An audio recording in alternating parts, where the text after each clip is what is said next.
प्रवचनाचे नाव पांडुरंग हाच नववा अवतार, भाग तिसरा।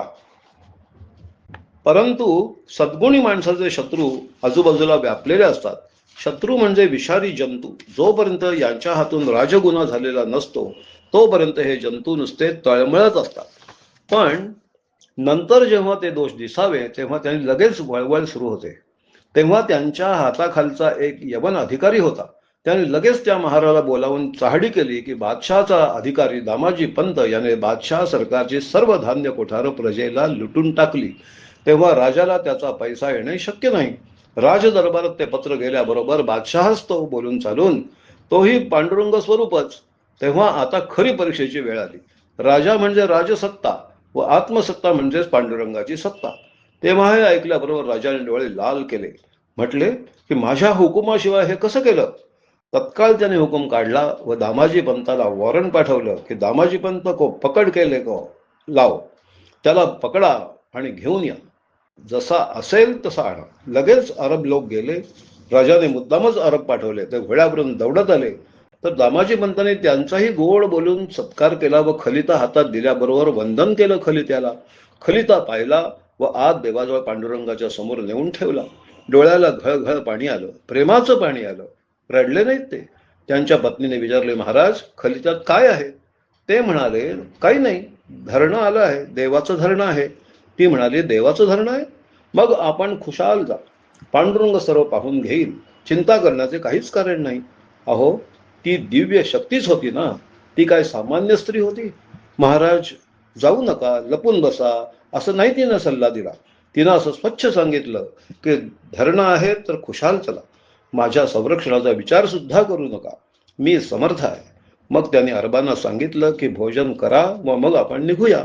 अरब मनात म्हणाले, अरे हा जेवा म्हणतो आहे आणि आम्ही तर याला धरायला आलो आहे। काय सज्जन मनुष्य आहे। लगेच दया उपजली त्यांना।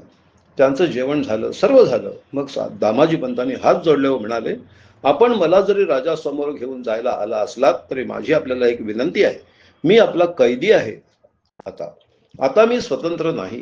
तेव्हा माझी एवढीच विनंती आहे की बेदरला आपल्याला पंढरपुरावरून जायचं आहे, तेव्हा पांडुरंगाचं दर्शन करवून मला घेऊन चला, माझ्या निमित्तानं आपल्यालाही होईल। त्या अरबाने एकमेकांकडे पाहिलं। ते म्हणाले, काही हरकत नाही, हिंदू का अवलिया है, दर्शन करेंगे। त्याप्रमाणे अरब त्यांना पंढरपूरला घेऊन आले। पांडुरंगाच्या मंदिराचा कळस दिसू लागला तो त्यांना गहीवर जास्त आला। आता आपला वियोग होईल की काय असा राजा शिरच्छेद करतो की काय, काही का करेना। जे द्रव्य किंवा काही आपण वाहिलं ते सगळं पांडुरंगालाच वाहिलेलं आहे आणि आज जे दिलं तेही पांडुरंगालाच दिलेलं आहे, हा भाव त्यांचा जागृत झाला। अरबांनी त्यांना आत सोडलं। पांडुरंगाचं त्यांनी दर्शन घेतलं व चरणावर डोकं ठेवलं। ते देश पाहिलं, दगडाच्या मूर्तीला नाही पाहिलं हो त्यांनी। आज्ञा घेतली आणि बाहेर पडले।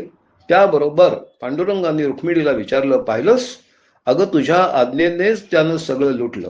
त्याची बायको म्हणजे तूच नाहीस का? त्यांनी तुला विचारून सर्व कार्य केलं आहे। मग आता तू त्या पैशाची व्यवस्था कर, म्हणजे मी ते घेऊन जातो। ती म्हणाली, महाराज मला उगीच का चढवता, सर्व आपल्या हातात आहे, पण आपण मागता तर मी देते, असं म्हणून तिने आपल्या गळ्यातला कंठा पांडुरंगाच्या हातात ठेवला। झालं, त्यांनी छोटीशी पिशवी घेतली व त्यात तो मोत्याचा कंठा घातला। आणखी वेश घेतला। कसला वेश घेतला हो? तत्कालीन खलिता पोचवणारे जे काय लोक होते ते महारसक। आम्ही आमच्या संस्थानात जेव्हा पाहिलं तेव्हा महाराजांच्या हातात खलिता असे। मग पांडुरंगाने एका चिंधीची लंगोटी लावली, मुंडासह गुंडाळलं, हातात सोटा घेतला, व रुक्मिणीला दाखवून म्हटले, नटलो ना बरोबर? मग ती पिशवी हातामध्ये घेतली, एक लखोटा तयार केला। खजिना किती लुटला तो त्याला माहिती होता। अहो, प्रजा किती निर्माण झाली, किती दाणे धान्य निर्माण झाले, हा ज्याच्याजवळ हिशोब तयार, त्याला द्रव्याच्या खजिन्याचे काय? याप्रमाणे सर्व तयार करून घेतलं व बेदरच्या दरबारामध्ये स्वारी प्रगट झाली। कोणी असं म्हणतील की मग यावेळी दामाजी कुठे होता? दामाजी गंगेच्या म्हणजे चंद्रभागेच्या काठाला आपलं आन्हिक करीत होता। गीता वाचण्याचा त्यांचा नियम होता। तेव्हा स्नानसंध्या करून आता गीता उघडणार, तो त्याच्यामध्ये बादशहाच्या सहीची पावती की सर्व पाठवले ते पोहोचले, तुला धरणं पाठवले, ही आमची चूक झाली, आता मला तुमचा तो नोकर दाखवा। भाग तिसरा पूर्ण।